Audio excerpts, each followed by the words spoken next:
Hi, Renee here. And today I want to keep talking to you about my continuous glucose monitor saga. I'll just call it a saga.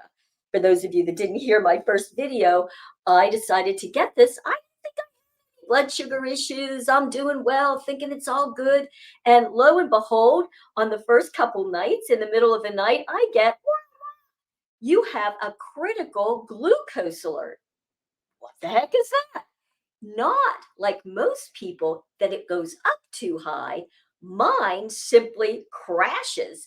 And in the middle of the night, I was getting that. I had to take the phone out of the room because it wouldn't stop. And this has been mind blowing for me. So apparently, I have some hypoglycemia, a little different than hyper, going up like this. So I had to go down a big, deep rabbit hole. What do I do here?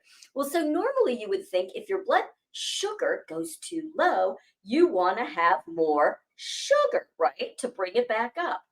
But I'm like, no, I don't want to add sugar back into my diet or anything like that because that starts that whole cycle again.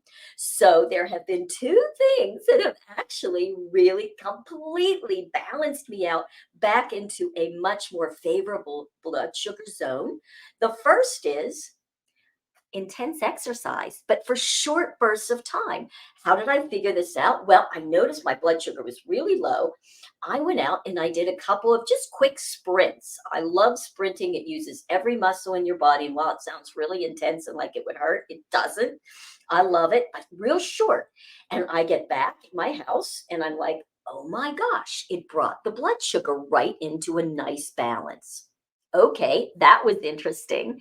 And then when it happened again, I took some protein. I had a little piece of turkey and a couple other things and balanced it back out. Isn't that wild? So when it goes too low, no, you don't necessarily need more carbs. Now, this was for me. So you work with your doctor if you have issues with this. But for me, just getting a little bit more protein. And so I think to myself, like, what's going on and how did you get yourself into this particular position where you've got low blood sugar issues?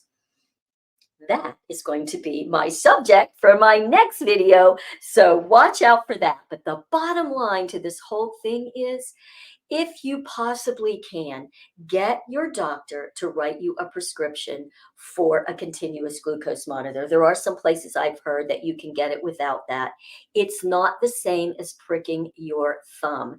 That goes into the bloodstream and it's an immediate snapshot of what's happening then.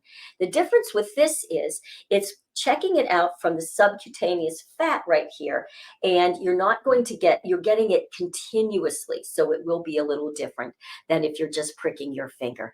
Gives you so much specific information that you can then use to individualize your own program. So thanks so much, and you have a fit and fabulous day.